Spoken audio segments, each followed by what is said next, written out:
Bismillahirrahmanirrahim. Assalamualaikum warahmatullahi wabarakatuh.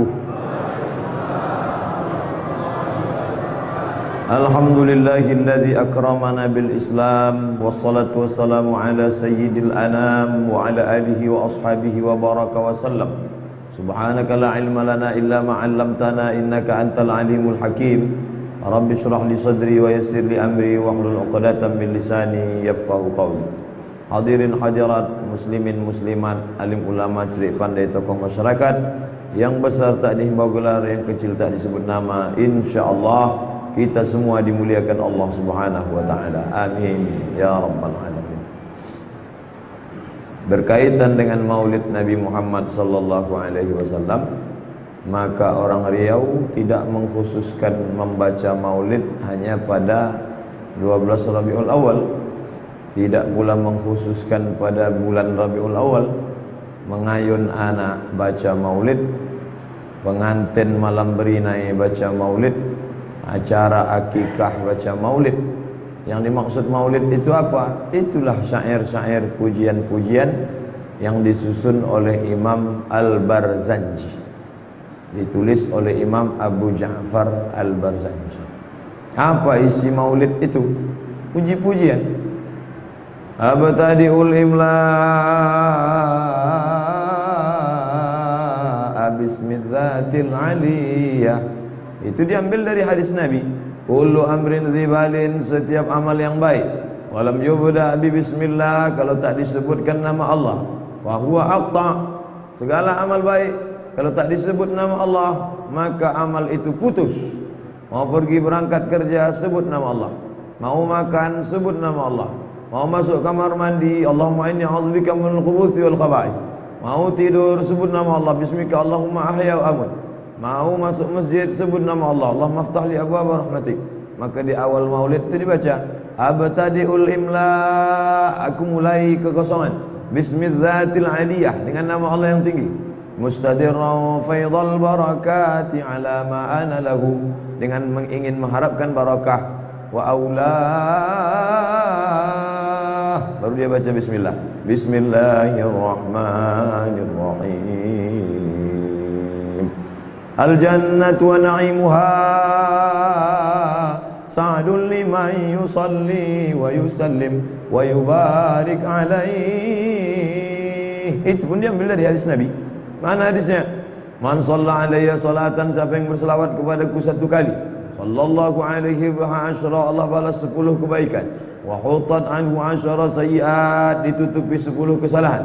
Wa rufi'at lahu asyara darajat, dinaikkan 10 tingkatan. Selawat satu kali, maka Allah balas 10 kebaikan, 10 dosa ditutupi, 10 derajat dinaikkan. Itulah awal al-jannatu. Al-jannatu wa na'imuha, al-jannatu surga, wa na'imuha beserta kenikmatannya, sa'dun menjadi balasan kebahagiaan, liman yusalli wa yusallim, bagi orang yang berselawat dan mengucapkan salam, wa yusalli wa yusallim. Abtadi al-jannatu wa na'imuha sa'dun liman yusalli wa yusallim wa yubarik alaihi, mengucapkan barakah. Itulah dibaca sampai habis. Kalau Maulid di Siak memang dibaca dari awal sampai habis. Lenggilah kalau acara Maulid di Siak. Tapi di Pekanbaru tak ada lagi baca. Kata sambutan, untuk kata sambutan aja habis waktu baca Maulid. Kata sambutan dari RT, kata sambutan RW, kata sambutan tokoh masyarakat, kata sambutan. Yang paling sikit kata sambutan Masjid Raya. Tempat lain habis-habis. Padahal kata sambutan tak perlu. Satu pembukaan dengan protokol, kata sambutan dari ketua masjid, lalu kemudian membaca Maulid, diterjemahkan.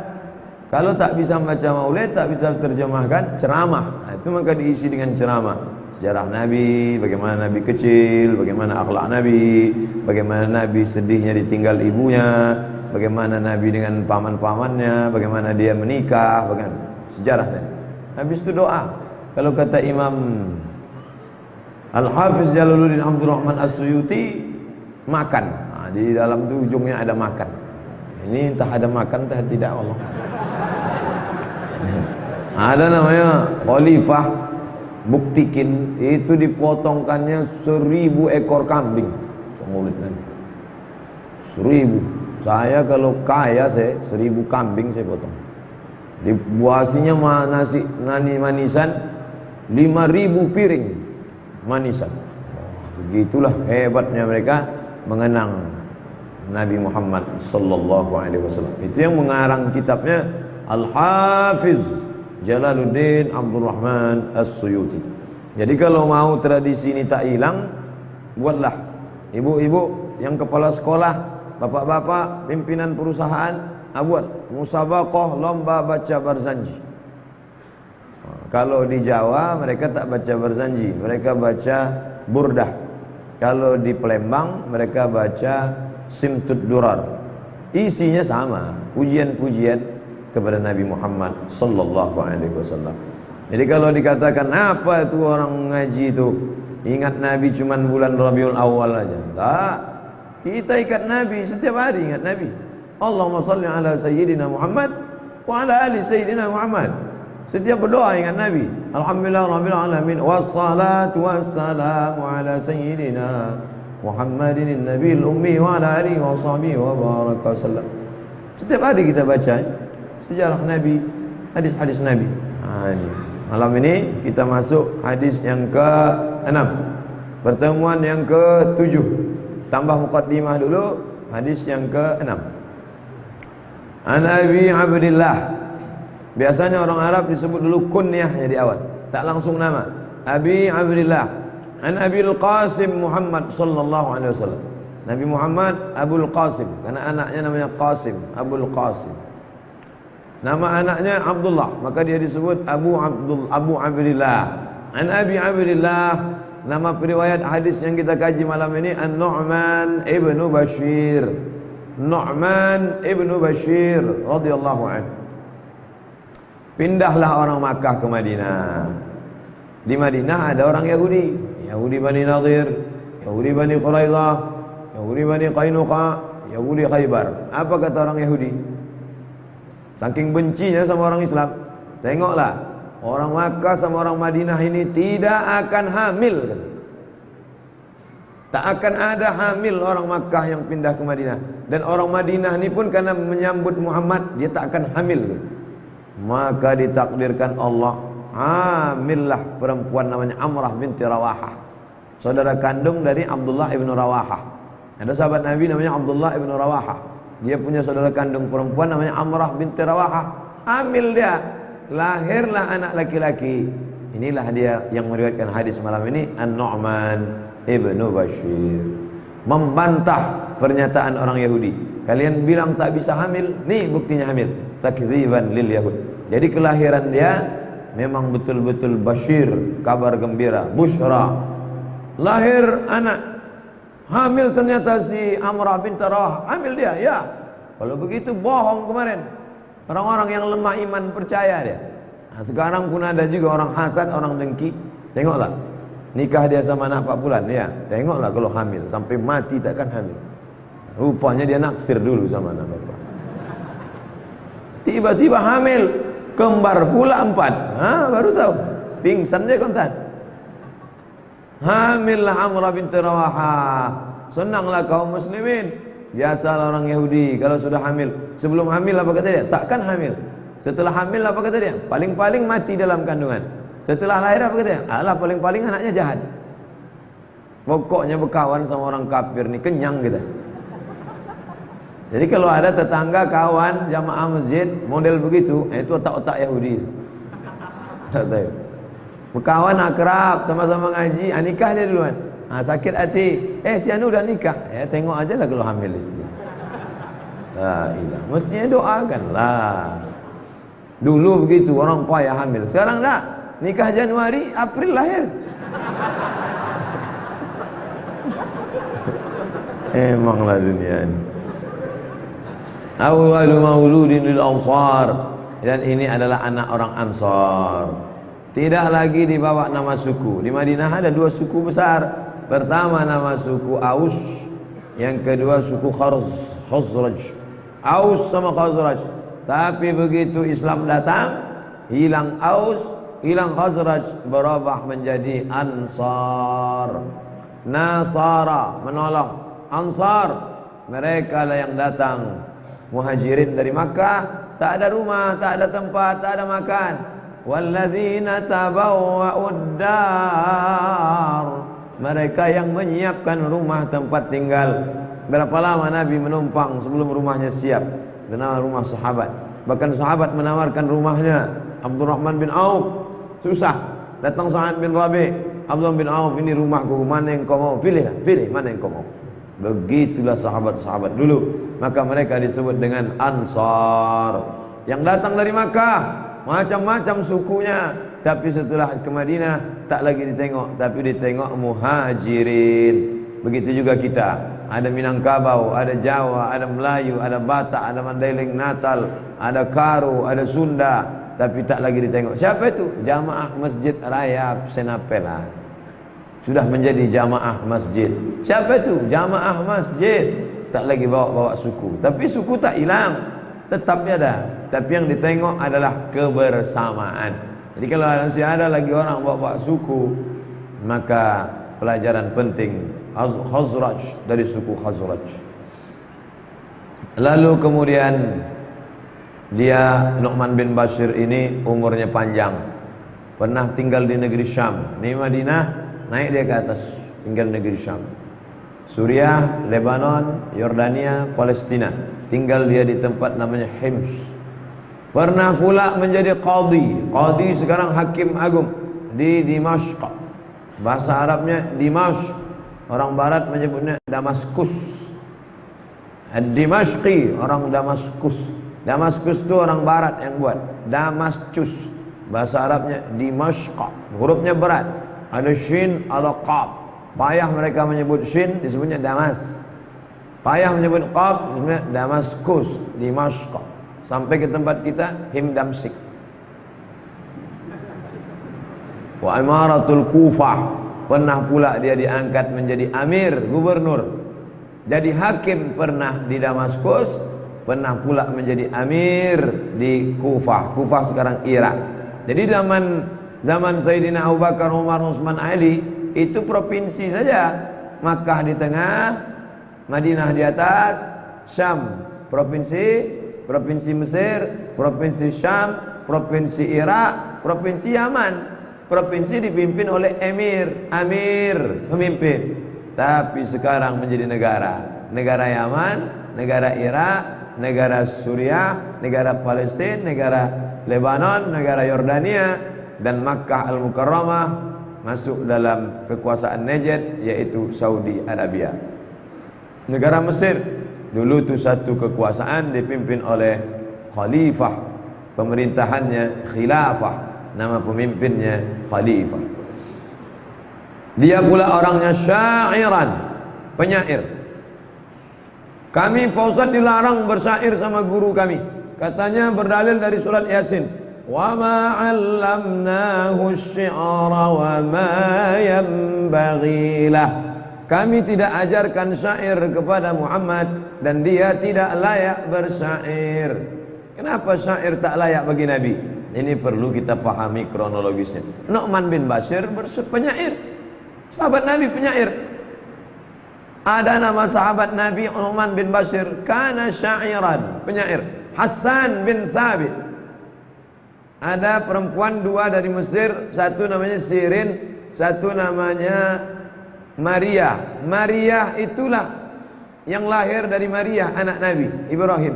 Maria punya adik namanya Sirin. Sirin diberikan Nabi kepada Hassan bin Thabit, penyair. Ini kontradiktif nih Pak Ustaz. Di Quran dilarang bersyair. Kenapa justru sahabat Nabi penyair? Syair yang tak boleh itu memuji-muji penguasa. Orang tukang buat pantun, dipujinya lah. Pergi ke Jakarta makan tenteng, ketua yang ganteng. Pantun apa tuh Pak Ustaz? Itulah pantun orang yang terlalu memaksakan. Saking kan inginnya muji-muji orang, entah apa-apa kata dia.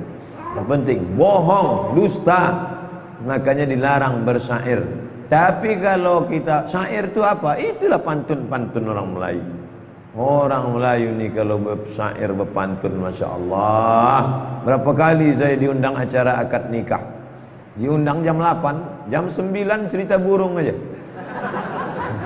Dari jam 8, burung merbah, burung merpati, burung ke burung, burung ke burung jam 8. Habis itu buah melinjo, buah keduku. Habis. Kapan dan ini acara? Berbisik saya sama Ustaz Qori. Ustaz Qori kita, apa kata Ustaz Qori? Ustaz Somad, ya, orang Melayu dulu berpantun, dia tak ada ceklok masuk kantor. Orang Melayu dulu berpantun, pokok getahnya ada, pokok kelapanya ada, ikan banyak. Berpantunlah mereka dari pagi sampai siang. Sekarang kita berpantun, mau datang undangan ke sana lagi, kata sambutan sini lagi. Ustaz Qori dah gelisah, jam berapa nih mulai? Saya tak gelisah, saya santai aja di situ, karena kebetulan sedang kosong. Siapa Ustaz Qori? Tak boleh sebutkan, kawan-kawan kita juga. Nah, jadi bersyair ini boleh. Makanya kalau syair-syair, syair burda, syair simtud durar, syair diaul lami yang ditulis oleh Habib Umar bin Hafiz, itu istinya syair-syair semua. Kenapa boleh bersyair? Karena Nabi membolehkan sahabat bersyair. Datang sahabat Nabi memuji Nabi di samping Nabi, dibacakannya syair-syair. Sakata wa tabassama, Nabi diam dan tersenyum. Waktu sahabat memuji dia pakai syair, Nabi diam, tersenyum Nabi. Nah, itu namanya sunnah takrir. Kalau Nabi menyuruh buat syair, buat syair, buat syair, itu namanya hadis qauli. Kalau Nabi membuat, aku sendiri bersyair untuk diriku, itu namanya fi'li. Tak ada syair qauli. Tak ada Nabi nyuruh buatkan syair aku, buatkan syair. Tak. Tapi Nabi diam waktu sahabat memuji dia pakai syair. Itulah dalil mengapa ulama membuat-buat syair memuji-muji Nabi. Tapi jangan puji aku macam orang Nasrani memuji Isa. La tatruni, jangan kalian puji-puji aku kama atiratin nasaral masih, sebagaimana orang Nasrani memuji-muji Al-Masih. Bagaimana orang Nasrani memuji Masih? Mereka puji Al-Masih, mereka katakan Al-Masih anak Tuhan. Nasrani terlalu memuji Al-Masih, melambung sampai ke atas, anak Tuhan. Datang Yahudi mengatakan Al-Masih anak zina, karena kata dia Maryam berzina dengan si Joseph, si tukang kayu. Maka hasil pernikahan, jadi Maria versi mereka bertunang sama si Joseph, tukang kayu. Lalu kemudian berzina dia, hamil dia. Itu maka dia tak punya anak, tak punya ayah. Maka ini bertolak belakang. Yahudi menghina Isa sejauh-jauhnya, anak zina. Sedangkan Nasrani mengagungkan setinggi-tingginya anak Allah yang tunggal. Sedangkan yang lain domba-domba yang tersesat. Ustaz janganlah kasar kali menyebut mereka. Masa Ustaz bilang kafir? Saya dibilangnya kambing sesat, tak pernah saya marah. Dia ceramah di tempat dia, itu domba-domba Allah yang tersesat. Tak pernah saya marah. Pernah saya komplain. Kalau saya marah, kenapa kalian bilang aku domba tersesat? Salah sendirilah, kenapa kau dengar, kata dia. Gitu juga dengan kita. Kita ceramah di masjid kita. Kenapa streaming? Salah sendiri, kenapa ditonton video streaming kami? Kan banyak acara lain. Bilang aja minat. Kana syairan. Nu'man bin Bashir ini penyair, pandai dia mengolah kata-kata. Khatiban mutakalliman. Jadi ada ternyata orang ini yang bakatnya pandai khatiban.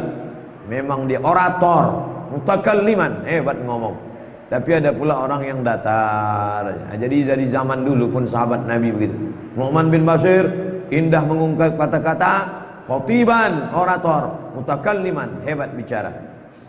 Induk Mu'tazilah namanya Wasil bin Atha. Wasil bin Atha itu pun khatiban mutakalliman. Wasil bin Atha, pendiri Mu'tazilah, ngomongnya, debatnya, argumentasinya hebat. Kekurangannya tak bisa bilang R. Tapi dia pernah ceramah dia khutbah tanpa huruf Ra. Itu hebat. Bisa diolahnya kata-kata. Saya kalau disuruh coba Ustaz buat ceramah tanpa huruf R, apa ya itu? Alhamdulillahi. Nah, udah kena satu, Rabbil alamin. Wassalatu wassalamu ala, udah kena dua, Rasulillah. Dia bisa. Alhamdulillahi wa kafa. Wassalatu wassalamu ala al-habibil mustafa wa ala alihi wa ashabihi ahli tuqa wal wafa. bisa tak kena huruf R. Bagaimana caranya? Cobalah murid-murid ibu bapak nanti coba buat ceramah teks 5 lembar tanpa huruf R. Dibuatnya ketiknya, semoga Allah mencurahkan Ahmadnya pada kita semua. Bukan itu maksudnya. Maksudnya kata itu tak ada huruf R-nya. Bukan huruf R itu kau buang. Nu'man bin Bashir meriwayatkan hadis 114. Sikit. Tak sampai macam Abu Hurairah. Abu Hurairah 5374 hadis. Nu'man bin Bashir sikit aja, 114 hadis. Meninggal di Hims tahun 64. Lahir tahun kedua Hijrah, tahun ke-14 bulan setelah pindah, dan meninggal tahun 64. Usia lebih kurang 62 sekian tahun. Dan hidupnya itu Masya Allah menjadi meriwayatkan hadis Nabi, menjadi sahabat Nabi, dibanggakan Nabi, pernah menjadi hakim agung, pernah pula menjadi gubernur. Dan mudah-mudahan kita bisa berjumpa dengan Nu'man bin Bashir dalam surga bersama Rasulullah SAW. Amin ya rabbal alamin. Kerinduan orang beriman itulah ingin gimana bisa sama sahabat Nabi. Sayyidatuna Aisyah penasaran kira-kira gimana muka Abu Hurairah, bagaimana katanya Abdullah ibnu Mas'ud yang katanya kakinya lebih kuat daripada, lebih berat di timbangan mizan daripada Jabal Uhud. Bagaimana gantengnya sahabat Nabi, bagaimana kuatnya Sayyidina Ali, bagaimana itu penasaran kita semua. Maka orang ingin masuk surga itu bukan cuma jannatin tajri min tahtihal anhar, surga yang mengalir air-air, bukan cuma itu. Penasaran ingin jumpa sahabat-sahabat Nabi Muhammad sallallahu alaihi wasallam. Tak kenal maka tak cinta, tak cinta maka tak sayang maka tak cinta. Maka pelajari biografi sahabat-sahabat Nabi. Sekarang kita masuk pada isi hadis. Qala Nu'man bin Bashir berkata, sami'tu, aku mendengar langsung dengan telinga. Karena dia langsung dekat sama Nabi, berjumpa dengan Nabi. Sami'tu Rasulullah sallallahu alaihi wasallam yaqul, aku mendengar Nabi bersabda. Apa kata Nabi? Innal halala bayyinun, sesungguhnya yang halal itu jelas. Apa itu halal? Halal dalam hukum fikih adalah ma lahu aslun, ada dasarnya. Ini minuman ini halal, halal. Mana dasarnya? Dasarnya air mata air halal, air hujan halal, air laut halal, air tanah halal. Tapi kalau air dari buah korma halal. Buah korma dipijak-pijak orang Arab, orang Eropa, Spanyol sampai sekarang ada tradisi memijak-mijak buah korma. Dipijak-pijak korma macam-macam lah situ. Lalu disaring, ditampung. Airnya dimasukkan ke botol. Diminum halal apa tak halal? Halal, air korma halal. Tapi kalau sudah disimpan 7 hari, berbuih melalui proses fermentasi, maka tidak lagi halal, maka dia haram. Kenapa haram? Karena sudah keluar zat baru namanya alkohol. Bukan bahasa Arab. Alkohol, alpokat, almari itu bukan bahasa Arab. Aluminium satu lagi. Maka ini al-halal, ini halal. Wal haramu bainum, yang ini haram jelas. Tiba-tiba ada satu minuman, ini ikhtilaf. Ini halal apa tak halal ya? Halal lama, maka ini samar-samar dia, mustabihat. Kita disuruh meninggalkan yang samar-samar. Na'ma yaribuka ila ma la yaribuk. Tinggalkan yang meragukanmu kepada yang tak meragukanmu. Yang paling tak meragukan kehalalannya inilah. Kadang kita minum air gula, iya kalau gulanya itu halal. Tadi campur kimia ya. Kita minum air kopi. Dulu ada tetangga saya suka minum kopi, tiap pagi kopi, siang kopi, malam kopi. Lalu datanglah orang bercerita, cerita tentang penjemuran kopi. Jadi rupanya kopi ini diambil dari pokok, dijemur. Tempat penjemurannya itu macam menjemur padi di kilang padi, luas. Jadi orang yang menjemur itu tak ada pakai baju. Jatuhlah keringat-keringat ketiaknya ke bawah. Dan dia kalau sedang flu, pilek, berdahak, tuh gitu. Tak mungkin dia mungkin lari ke tepi kan. Sejak itu berhenti kawan tu minum kopi. Tapi jangan gara-gara cerita ni Tak minum kopi. Dan para pedagang kopi jangan pula salahkan saya. Gara-gara ceramah Ustaz Somad banyak orang berhenti minum kopi. Bisa jadi disediakannya tisu asal dia. Bisa jadi.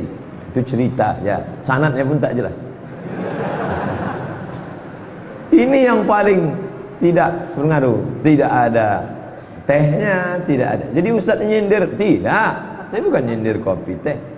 Saya memang tak minum manis-manis. Ustaz penceramah jangan dikasih manis-manis karena lehernya panas.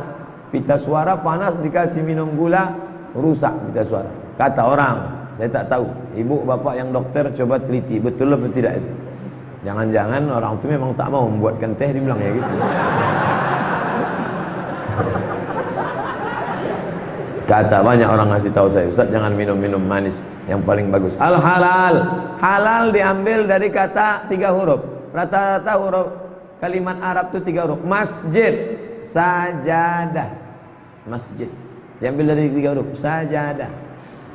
Maqasid, nanti sama Ustaz Helmi Basri. Maqasid, qasadah. Puasa, soma, sawama. Jadi rata-rata 3 huruf. Maka al-halal 3 huruf. Halala, halala. Artinya lepas. Rabbi syrah li sadri, lapangkan dadaku. Wa yassir li amri, mudahkan umuranku. Wahlul uqdatam min lisani. Wahlul, lepaskan simpul tali yang ada di lidah. Orang kalau bicara tak lancar, seolah-olah di lidahnya itu ada simpul, bersimpul lidah. Makna kiasan. Kenapa dia tak lancar ngomong? Bersimpul lidah kawan. Maka untuk membukakannya kata Nabi Musa, wahlul uqdatam min lisani, lepaskanlah simpul. Nah, maka makna halal terlepas dari simpul, plong, lepas. Makanya orang yang selalu melakukan perbuatan yang halal, tapi kalau haram maka dia tersimpul. Al-halal, innal halala bayyinun. Yang halal jelas. Kambing dipotong halal, ayam halal. Tiba-tiba ketemu binatang, ini halal apa haram? Pergi ke hutan, nampak-nampaknya macam ayam, tapi cara melompatnya macam katak. Kalau dia ayam tak melompat, macam burung merpati tak melompat, tapi dia melangkah. Ini melompatnya. Burung gereja melompat. Dikiaskannya ke katak. Maka al-halal, innal halala bayyinun, yang halal jelas. Wa innal harama bayyinun, yang haram pun jelas. Ini jelas halal ya, ini jelas haram. Ini khamar, sudah 7 hari dalam botol, haram. Tiba-tiba ada orang membawakan cairan anggur, tapi belum sampai ragu. Wa bainahuma, antara yang halal dengan yang haram ini mustabihat, syabihah, 3 huruf, samar, tak jelas, entah halal entah haram. Maka ketika itu bagus kita tinggalkan. Aku tak minum ini. Kau minum mana? Yang halal. Di Mesir kalau sudah musim anggur, wow, murahnya 2 pon sekilo. Bulan Juli, Agustus, September, musim panas mulai, 2 pon sekilo. 1 pon zaman saya 2000. 2 pon 4.000 perak anggur sekilo. Anggur-anggur yang mahal. Sampai di tempat kita jambu air pun 50.000. Gemah ripah loh jenawi, tongkat dan batu jadi tanaman, untayan zangbrut katulistiwa, jambu air 50.000. Oh, Ustaz tak mau membangkitkan ekonomi umatnya? Enggak, saya tetap beli dan jangan tawar. Saudara-saudara kita itu semua, jangan beli ke tempat orang yang mau cari kaya. Belilah tempat saudara kita yang cari makan. Dan kalau beli berapa nih? 35 ya. Berapa? 35, 15 ya. Emangnya kaya kita gara-gara duit. Ini cerita bagaimana anggur murah karena mereka bercocok tanam. Gurun-gurun tuh ditanami mereka anggur. Saya belilah anggur waktu kuliah tingkat 1. Saya beli 2 kilo sampai di rumah masamnya minta ampun.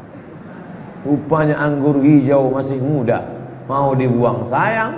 Saya blender. Setelah blender saya saring, kasih saringan teh, saya kasih gula, saya kasih susu, saya minum, enak. Tak lama datang kawan saya orang Mesir, namanya Mukmin.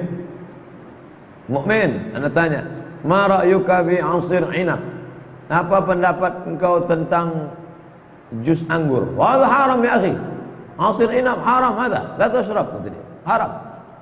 Habis itu saya ambil dari kulkas, saya masukkan ke gelas, saya suruh dia minum. Ma hadzal? Apa ini? Minum aja lah, saya bilang. Diminumnya, minta lagi satu gelas lagi.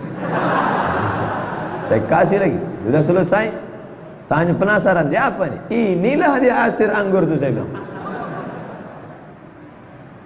Asir anggur itu haram kalau sudah melalui fermentasi. Kalau belum melalui fermentasi, maka tidak ada zat alkohol dalamnya, maka kita minum saja. Nah, kalau sudah jelas berubah dia asam, maka dia haram. Tapi kalau belum, halal. Tapi ketika samar-samar, kita tak tahu, maka ini disebut dengan bainahuma mustabihat, samar-samar. La ya'lamuhunna katsirun minan nas. Banyak manusia yang tak tahu masalah ini. Dia hitam putih aja, halal, haram. Yang ini tergantung kepentingan dia. Gaji halal, SPPD halal, gaji 13 halal. Bagaimana kalau pergi keluar kota, acaranya 4 hari, dibuat 2 hari, tapi duitnya 4 hari. Itu kemana ini condongnya? Ini halam ini Pak Ustaz.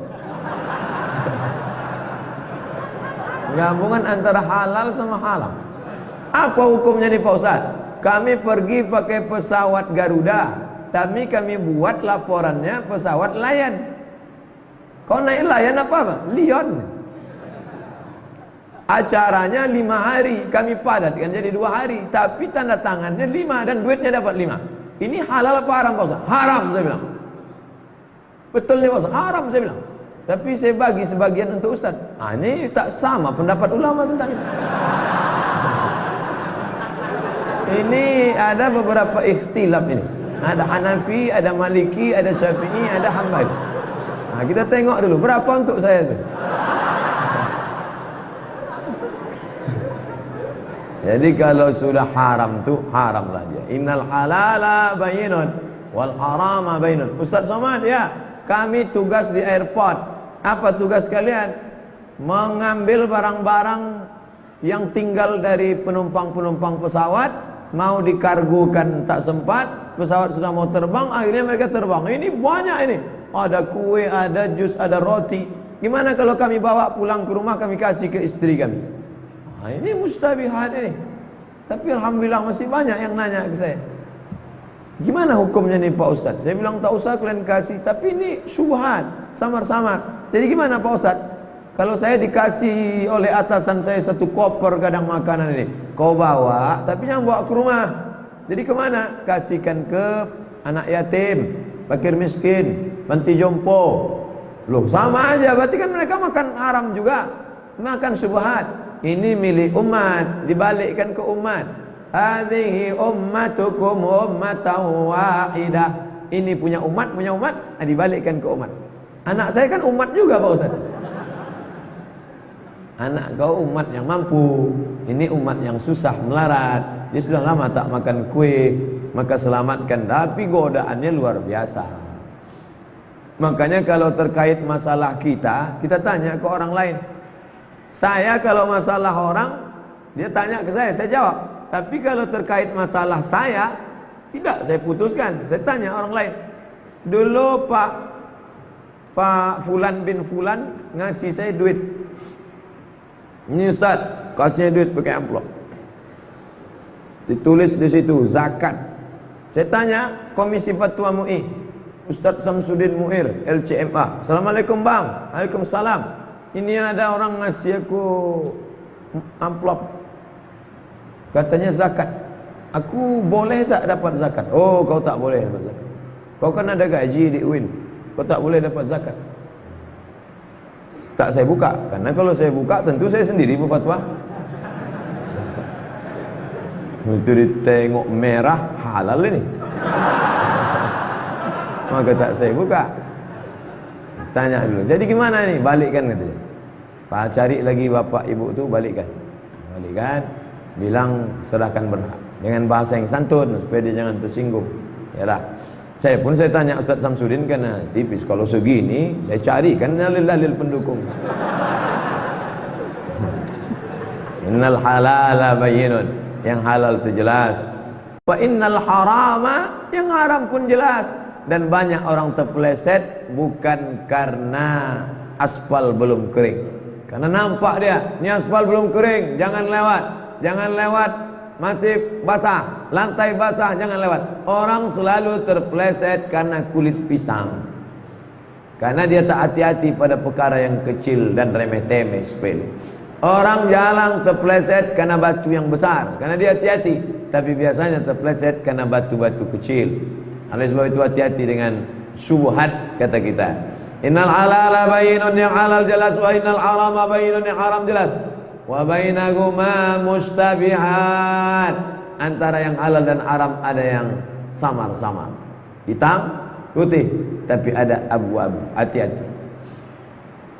Famanittaqas subuhat, siapa yang menjaga diri dari yang subhat, faqad istabara'a lidinihi wa 'irdihi, dia sudah menjaga agamanya dan menjaga kehormatan dirinya. Bersyukurlah Bapak Ibu yang masih menjaga diri dari yang syubhat. Ini zaman edan, zaman gila. Tapi masih ada dijumpakan Allah saya dengan orang-orang yang luar biasa. Ustaz Somad kenal sama Pak Pulan yang kerja di kantor itu? Kenal, itu jamaah kita. Dulu tuh Pak Ustaz, waktu saya masih jahiliyah, saya bawakan duit sekoper, tak diterimanya. Tapi gayanya santai aja, ya. Casingnya gitulah dari dulu. Tapi tak mau dia duit sekoper. Saya tak tanya duit kerincing apa duit apa. Sekoper tak mau terima. Itu Pak Ustaz, Pak Hakim itu dulu pernah kami bawakan duit dalam satu perkara, tak mau dia terima. Karena dia tak mau menerima duit, kami tengok kesenangan dia. Kira-kira dia senang apa? Rupanya dia senang kucing. Kami bawakan kucing. Kucing pun dia tak mau. Jadi masih ada orang-orang. Cuman manusia yang spesies begini ini tak banyak. Hampir-hampir punah lah. Cerita kita tentang orang yang menjaga diri dari syubhat ini, itu sama macam cerita dinosaurus, Jurassic Park. Nah, tapi masih ada, alhamdulillah. Mudah-mudahan anak-anak cucu kita termasuk golongan itu, insyaallah. Jangan sampai dia main hantam kromo, bantai saja. Ini syubhat nih, jangan kau makan. Alah Pak Ustaz, yang haram aja payah gitu dia. Apalagi yang syubhat gitu dia. Ya habisi semua. Jurusnya jurus gayung, cedok sana, cedok sana, cedok sana. Satu lagi jurus tupai, lompat sana, lompat sana, lompat sana. Yang satu lagi jurus macam-macam lah. Oleh sebab itu maka Nabi mengatakan, famanittaqas subuhat, siapa yang menjaga dirinya dari syubhat, faqad istabara'a lidinihi, dia sudah menjaga agamanya. Wa 'irdihi, yang dimaksud menjaga agama itu apa? Hati itu tunduk. Agama itu ketundukan kepada Allah. Jadi kalau ada orang hatinya masih melawan, hatinya masih menolak, hatinya masih ingkar, itu rusak agamanya. Agama dia rusak, sikap beragamanya itu rusak. Masih mencari-cari celah lagi. Sebab apa? Sebab makan syubhat. Susah untuk tunduk kepada hukum Allah kalau dalam perut itu syubhat. Na'udzubillah. Wa man waqa'a fi syubhat, siapa yang terjerumus termasuk ke dalam perkara syubhat, waqa'a fil haram, maka sesungguhnya dia masuk ke dalam yang haram. Karra'i yar'a haulal hima, seperti seorang pengembala kambing mengembalakan kambing di tempat pengembalaan, padang rumput yang luas, tempat mengembala kambing. Datanglah si pengembala membawa kambing-kambing. Yushiku an yarta'a fih, tapi dikhawatirkan dia jatuh. Ini padang rumput milik masyarakat. Silakan. Yang mau bawa kambing, bawa sapi, bawa kerbau, silakan sini. Ini padang rumput milik masyarakat. Tapi ini padang rumput punya raja. Dulu raja-raja ada arena berburu rusa, dibuatlah. Dilarang masuk ini tempat hutan lindung berburu tuan raja. Yang ini halal punya masyarakat, jelas. Yang ini haram, tak boleh, karena ini milik sultan, milik raja di raja, milik bangsawan. Wa bainahuma mustabihan. Di antara hutan ini dengan hutan lindung ada jalan, jalan setapak. Datanglah orang mengembalakan kambingnya di jalan tadi. Inilah dia yang mustabihat, subuhat itu. Hati-hati Pak Ustaz, ini subuhat nih Pak Ustaz. Hati-hati Bu, ini subuhat nih. Hati-hati Pak, ini subuhat nih. Begitulah lebih kurang gambarannya. Kalau digembalakannya kambingnya di sini halal, digembalakannya kambing di tempat tuan raja haram, tangkap. Tapi kalau dibawanya ke jalan, dikhawatirkan kambing tadi dia lupa, dia lengah, masuk kambing ke dalam yang haram, maka jagalah tempat yang halal saja. Begitulah Nabi mengumpamakan. Karena kalau cerita tak pakai umpama, orang ngawang-ngawang. Gimana nih ceritanya? Saya kalau sedekah, apa balasannya Pak Ustaz? Pokoknya banyaklah balasannya. Ya berapa? Banyaklah. Banyaknya berapa? Kita perlu nyata. Maka kata Nabi, kamatsali habbah, macam satu biji, ambatat sab'a sanabil, tumbuh 7 cabang, 7 bulir. Wa fi kulli sumbulatin mi'atu habbah, dalam satu cabang bulir ada 100. 100, 200, 300, 400, 500, 600, 700. Banyak. Nah, begitulah lebih kurang Nabi membuat perumpamaan. Itu namanya at-tamtsil. Kalau bahasa kitanya perumpamaan, diumpamakan. Bagaimana ini? Ada 2 hutan. Yusiku ayyar ta'afi, dikhawatirkan kambingnya kalau digembalakannya di jalan, nanti akan lari kambing ke tempat hutan lindung tuan raja. Ala wa inna likulli malikin hima. Ketahuilah, setiap raja-raja itu ada hutan lindungnya. Setiap raja-raja ada hutan lindungnya. Raja sekarang yang tak ada hutan lindung, habis sudah digarap pokok sawit. Maka menurut undang-undang kita, orang yang bayar zakat, pajaknya berkurang. Ini duit zakat duit pajak berkurang 2 juta. Pertanyaannya, halal tak duit 2 juta ini saya ambil Pak Ustaz? Ya halal, saya bilang. Itu milik kamu. Itu keberhasilan anggota legislatif kita dari beberapa partai Islam memperjuangkan perda, menjuangkan undang-undang zakat. Siapa yang bayar zakat tapi ke lembaga resmi, bukan ke fakir miskin dekat rumah, ke Basnas, ada print outnya, diserahkan nanti saat bayar zakat, bayar pajak, maka berkurang pajak disebabkan zakat. Halal zakat pajak ini saya makan, halal, itu milik kamu. Nanti takut dia duit itu dibawanya pulang ke rumah sehingga anak istrinya makan haram. Saya diundang ceramah, mampir ke rumah makan, sebelum ke masjid singgah rumah makan. Banyak makanan. Saya pun makanlah, saya makan daging, saya makan ayam, saya makan puyuh, saya makan. Sudah selesai, saya tengok, bapak kenapa tak makan ini? Kok bapak makan ikan aja? Kata dia, saya ragu Pak Ustaz, ayam sama puyuh sama kambing ini entah siapa yang motong. Saya udah habis. Rupanya dia makan ikan itu, dia ragu ayam sama puyuh sama kambing. Saya sudah saya tengok Minang main bau, udah saya makan. Urang awak. Apa kita ragu? Nah, dia masih takut, dia katanya masuk yang haram-haram ke dalam badan. Di Malaysia gubernur itu namanya menteri besar. Ada daerah Kelantan, itu menteri besarnya dari PAS, Partai Islam Malaysia. Sudah meninggal, pemimpin karismatik, Nik Aziz. Solat jenazahnya ratusan ribu orang. Dia kalau hari Jumat memberikan ceramah di pasar, tak muat lagi masjid, semua orang datang. Kalau dia solat subuh, air botol-botol penuh, orang mau minta doa barokah.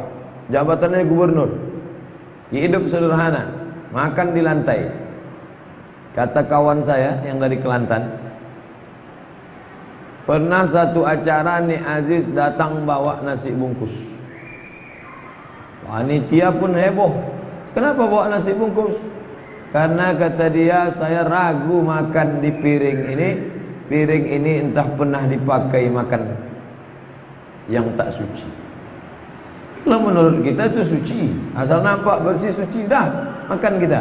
Tapi dia berpikir mungkin pernah di situ binatang-binatang haram, maka lebih selamat kalau dia pakai bungkus dibawanya dari rumah.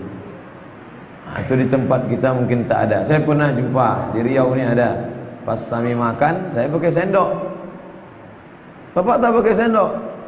Saya pakai tangan, lebih yakin Pak Ustaz, karena dari kecil yang megang tangan ni saya aja, tak pernah pegang orang lain. Tapi sendok yang Ustaz pegang itu tak mulut-mulut siapa udah.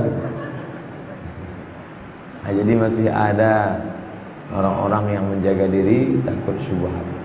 Cuman apakah dia menjaga syubhat itu pas di depan kita? Kadang ada juga orang tuh gaya-gaya aja. Pas sama kita bukan main, pas kita tak ada dibantainya semua.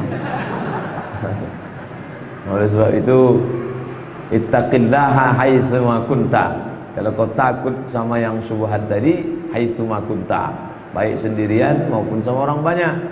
Banyak orang ketika orang banyak dia takut, tapi ketika dia sendirian dia hantam semua. Oleh sebab itu apa kata Imam Al-Hasan Al-Basri, seorang tabi'in, adrakna aqwaman kanu yatrukuna 70 baban minal halal. Kami pernah berjumpa dengan orang-orang meninggalkan 70 macam yang halal, khasyatal wuqu' fi babin minal haram, karena dia takut terjerumus kepada yang haram. Ditinggalkannya 7 macam pintu yang bisa menjerumuskan kepada yang haram, karena khawatir jatuh kepada satu yang haram. Ustaz Somad, saya sudah khidbah Pak Ustaz, sudah tunangan. Boleh tak saya WA-WA-an sama tunangan saya? Jangan. Apa salahnya? Kami kan tak ada bicara apa-apa. Khasyatal wuqu' fi babin minal haram. Dikhawatirkan kau jatuh dalam satu pintu yang menyebabkan haram. Datang setan berbisik, tak apa-apa tuh, tanya aja sikit-sikit. Ini kan sudah sebentar lagi kan sudah nikah. Betapa banyak yang awalnya halal terjerumus. Jadi kalau ngajinya sama, perempuan itu tidak suudzon. Dia tak suudzon, ini mempelai laki-laki ini sombong sekali, tak nanya saya sudah makan pagi atau tidak. Belum lagi nikah. Oleh sebab itu maka jaga diri kita dari tanah yang menjadi hutan lindung raja yang tak boleh kita. Kenapa Allah diumpamakan sebagai raja? Boleh tidak? Apa tidak boleh? Ya boleh. Nama dia salah satunya Al-Malik, Al-Malik, Al-Quddus, As-Salam, Al-Malikul Quddus, As-Salamul Mu'minul Muhaiminul Azizul Jabbarul Mutakabbir, Subhanallahi amma yusyrikun. Malikul Muluk, raja di antara raja. Bahasa Persianya Syahin Shah. Shah bahasa Persia artinya raja. Ujungnya huruf H, Shah, raja. Tak ada titiknya. Shin alif ha, Shah, raja. Tapi kalau ujungnya ta marbutoh, Shah, kambing. Syahin Shah, raja di raja. Malikul Muluk, raja di antara raja. Itu tak boleh dipakai manusia. Itu hanya milik Allah. Allah raja di raja. Maka Allah punya hutan lindung. Ala wa inna likulli malikin hima. Setiap raja punya hutan lindung. Wa ala wa inna himallahi ta'ala ma'arimuhu. Ketahuilah bahwa hutan lindung milik Allah adalah segala yang haram. Minuman haram, makanan haram, pandangan haram, telinga haram. Itu kalau dilaksanakan, maka kita sudah mengganggu hutan lindung raja. Dan raja kalau diganggu rusanya, diganggu hutan lindungnya, dia akan mengamuk, dia akan marah. Maka bawalah kambing-kambingmu ke tanah padang rumput yang milik masyarakat umum. Adapun di jalan bukan punya raja, tapi dikhawatirkan nanti kambing tak bisa kau jaga. Apalagi banyak jumlahnya 30-40 ekor. Akhirnya kau sibuk ngurus yang ini, ada yang masuk ke dalam, sehingga raja pun marah. Begitulah lebih kurang perumpamaan. Kita lanjutkan hadisnya. Panjang hadisnya nih, 6 baris setengah. Ala ketahuilah, wa inna fil jasadi mudghah. Di dalam jasad ada mudghah. madara, mudrah, sesuap. Asal kata madara kunyah, yamdaru, madara yamdaru, kunyah, sesuap, sekepal, segumpal. Ini mirip dia. Di dalam diri ini ada sekepal, dalam diri anda ada sesuap, dalam diri ini ada segenggam. Dalam diri manusia itu ada mudrah, segenggam. Idza salahal jasadu kulluh. Kalau yang segenggam itu baik, yang lain ikut baik. Wa idza fasadal jasadu kulluh. Tapi kalau yang segenggam itu rusak, maka seluruh ujung rambut sampai ujung kaki rusak. Apa yang segenggam, yang sekepal, yang sesuap itu? Ala wahiyal qalb. Dia adalah qalb. Banyak orang mengartikan qalb hati. Tak betul. Bukan hati, jantung. Qalb itu jantung. Bapak ibu yang punya patung di rumahnya, di rumah mana boleh patung Pak Ustaz? Patung yang tak ada kepala, hanya badan, tangannya puntung sampai pinggang, tapi ususnya nampak semua. Itu biasanya di rumah-rumah Pak Dokter. Kadang ada orang menengok itu takut dia, tapi sebagian orang menengok itu ingat pula dia rempah untuk membuat gulai cincang. Menengok usus-usus di dalam. Hati ini yang di tengah, makanya disebut dengan ulu hati. Sedangkan yang dimaksud segumpal tadi bentuknya sebelah kiri dia. Sebelah kiri kalau diukur 2 jari di bawah. Yang berdetak berdegup itulah jantung. Makanya kenapa si fulan mati mendadak? Jantung koroner. Tak bisa berdetak berdegup, mati tiba-tiba. Ala fil jasadi mudrah, ketahui dalam jasadnya ada segumpal sekepal. Idza salahat salahal jasadu kullu. Ini perumpamaan.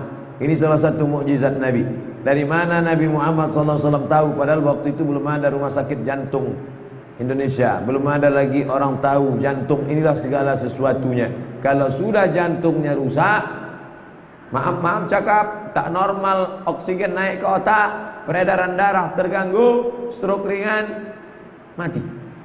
Maka jantung, kalau jantung baik, yang lain ikut baik. Kalau jantung rusak, yang lain ikut rusak. Ini perumpamaan. Kalau di dalam ini baik, yang lain ikut baik. Ini hadis tak connect. Di awal dia cerita halal, habis itu cerita haram. Di tengah dia cerita hutan lindung. Ada hutan masyarakat, ada hutan raja. Di tengah ada jalan yang subhat. Di ujung cerita jantung. Apa hubungannya? Ternyata terkait makanan halal dengan perilaku manusia. Kalau ada orang mencuri, itu yang jahat bukan tangannya. Kalau ada orang sumpah serapah, cakap kasar tak tentu arah, yang jahat bukan lidahnya. Kalau ada orang matanya jelalatan, yang jahat bukan matanya. Kalau ada orang melangkahkan kaki ke diskotik, ke nightclub, ke tempat haram, yang jahat bukan kakinya. Lalu di mana? Jantung. Sebetulnya yang berpikir itu di sini atau di sini? Nah, ini ikhtilaf ulama. Ada yang kenapa? Karena selalu dikatakan afala yatadabbaruna al-Qur'an. Mengapa mereka tidak merenungkan Al-Qur'an? Am ala qulubin, apakah di dalam hati itu, dalam jantung itu ada kunci? Oleh sebab itu ada yang mengatakan berpikir itu di sini. Ada yang mengatakan berpikir itu di sini. Tapi saya ikut pendapat yang mengkombinasikan. Tak ada kontradiktif antara di sini dengan sini. Kenapa? Karena berawal dari sini, naik dia ke sini. Ini yang betul. Makanya dalam Quran dikatakan, maka dzabal fuadu ma ra'a. Fuad yang masih berbolak-balik, qallaba yuqallibu taqallabat wa taza'za'at, berbolak-balik. Hati yang berbolak-balik. Tapi yang sudah tak berbolak-balik, sudah mutmainnah. Ya ayyatuhan nafsul mutmainnah, disebut dia dengan fuad. Ma kadzabal fuadu ma ra'a. Hati, jantung tak pernah berdusta akan apa yang dia lihat. Kenapa? Karena dia sudah sampai pada tingkat tidak lagi amarah, tidak lagi lawamah, tapi sudah sampai pada mutmainnah, tenang. Orang yang ammarah gelisah ke kiri, ke kanan, ke atas, ke belakang. Orang yang lawamah tergantung. Kalau ke sana angin dia senang. Baling-baling di atas bukit, kemana angin bertiup ke sana dia pergi. Tapi kalau sudah sampai pada tingkat mutmainnah, fuad, tenang. Innal kalama la fil fuad. Sesungguhnya kalam itu letaknya di fuad. Wa inna ju'ilal lisan, diciptakan lidah, alal fuad, menjadi pertanda atas apa yang ada di dalam. Makanya ketika ada orang salat Allahu Akbar, asik menarik-narik jenggotnya. Lalu apa katanya? Idza salahal qalbu, idza khasha'atil qalbu, la khasha'atil jawarih. Kalau di sininya khusyuk, maka anggota tubuh pun ikut khusyuk. Tak bisa kita katakan saya ni gayanya tak khusyuk, di dalam ni khusyuk ni. Tak. Innallaha la yanzuru ila ajsamikum. Allah tak menengok mata kamu, Allah tak memandang telinga kamu, Allah tak melihat tangan kamu. Walakin yanzuru ila qulubikum, yang ditengok Allah jantung kamu. At-taqwa hahuna, 3 kali. At-taqwa hahuna, at-taqwa hahuna. Takut itu letaknya di sini, takut itu letaknya. Jadi yang betul itu takut itu letaknya di sini, bukan sakit itu letaknya di sini. Jantung, disitulah menurut medis segala hidup manusia. Dan Nabi mengambil perumpamaan, kalau sudah jantung itu rusak, rusaklah yang lain. Yang pertama kali tertutup, terkunci, gelap jantung. Fatamallahu ala qulubihim wa ala sam'ihim wa ala absarihim. Hati tertutup, telinga tersumbat, mata terkunci. Summum bukmun amyun fahum la ya'qilun. Pekak, tuli, bisu, buta, tak lagi bisa berpikir. Nasiyatin kazibatin khati'ah. Nasiyatin, ubun-ubun, kepala. Kazibatin, pembohong, pendusta. Khati'atin, kadzaba, kadzab, bohong, dusta. Khata'a, salah, silap, dosa. Di sini letak silap, salah, dosa. Kenapa? Karena dari sini menyembur naik ke atas, dari atas menular ke mata, menular ke telinga, menular ke tangan, menular ke kaki. Hubungan korelasi antara makanan dengan jantung, dengan otak, dengan perbuatan. Makanya jaga makanan anak-anak keluarga kita agar tidak terjerumus jantungnya rusak. Tak ada rasa takutnya, tak ada rasa cemasnya. Tapi orang-orang yang menjaga makanan, menjaga agamanya. Makanya jaga makananmu, takun mustajabud da'wah. Kau jaga makananmu, maka doamu akan dikabulkan Allah Subhanahu wa ta'ala. Karena makanan yang haram akan menjadi jantung yang mengisi haram, darah. Satu mangkok makanan kita makan, satu piring nasi kita makan, berubah menjadi darah. Darah masuk ke jantung, menyembur naik ke otak. Darah menggumpal dari daging, daging membalut tulang. Ayyuma lahmin, setiap daging di tangan, di badan. Nabata min aramin, tumbuh dari yang haram. Fannaru aulabi, tempatnya api neraka. Pikir pendapatan, pikir dulu pendapatan, sesal kemudian tiada bulu. Jangan kasih anak, jangan kasih keluarga makan haram, syubhat-syubhat. Oh, kalau gitu tak kami makan Pak Ustaz, kami belikan ban mobil. Jangan. Kami buatkan pagar rumah sama sepatu. Jangan. Kalau gitu kami belikan baju koko untuk Ustaz. Jangan. Malbasuhu haram, pakaian haram. Kenapa doa tak dikabulkan Allah? Mat'amu haram, mashrabuhu haram, malbasuhu haram, wa ghudhiya bil haram, disuapkan makan haram, rusak semuanya. Oleh sebab itu kenikmatan hidup ini di mana? Pada saat kita bisa tenang. Dan tenang itu letaknya di mana? Tenang itu di sini apa di sini Pak Ustaz? Ala bi dzikrillah tatma'innul qulub. Qul, dengan berzikir maka hatimu akan tenang. Subhanallah wa bihamdihi subhanallahil azim, subhanallah wa bihamdihi subhanallahil azim, subhanallah. Macam dikacau dia, dikacau butek, maka biarkan dia tenang. Kadang bangun kita pagi risau, tak tahu entah apa yang dirisaukan. Tapi ketika dibawa dia berzikir, tenang, tenang. Allahumma salli ala sayyidina Muhammad wa ala ali Muhammad. Allahumma salli ala sayyidina. Macam-macam. Yang suka selawat, selawat. Yang istighfar, istighfar. Astagfirullahaladzim, astagfirullahaladzim. Yang la ilaha illallah syarika la ilaha syarika la lahul mulku wa lahul hamdu wa huwa yumiitu. Subhanallah bihamdihi, subhanallahil azim, subhanallah bihamdihi, subhanallahil azim, subhanallah bihamdihi. Tapi kalau makanan haram susah. Dia akan mencari ketenangan dengan yang haram juga. Orang yang makan haram, ketenangannya pada yang haram. Oh, jadi orang yang makan haram itu hidupnya tenang. Tenang juga. Tapi ketenangannya semu sementara. Karena dia terjerumus dalam yang haram, haram, haram, haram. Alhamdulillah, Ustaz Somad cepat datang. Kalau jamaah duluan banyak datang, saya payah bertanya. Ini mumpung masih belum ada, boleh saya tanya Pak Ustaz? Boleh. Saya kalau dengar lagu dangdut itu tenang hati saya Pak Ustaz. Kenapa bisa dalam haram ada ketenangan? Ketenangan yang datang dari alladzi waswisu fi sudur. Kau tenang, kau tenang, kau tenang, kau tenang, kau tenang, kau tenang, kau tenang, kau tenang, kau tenang. La umanniyannahum, aku buat mereka berhalusinasi, berimajinasi, tamanni, tenang, tenang, tenang. Setelah merasa tenang, wala udillannahum, lalu aku sesatkan dari jalan Allah Subhanahu wa taala. Maka kita mesti muhasabah diri. Aku ni tenang karena apa? Salahul qalbi fi khamsati asya. Hati menjadi tenang karena 5 perkara. Kalau bukan karena yang 5 ini, mungkin aku tak lagi bisa merasakan ketenangan. Yang pertama, qiraatul Quran bitadabbur. Membaca Quran dengan tadabbur. Bukan sekedar baca mau cari hafal. Enggak, tadabbur. Bismillahirrahmanirrahim.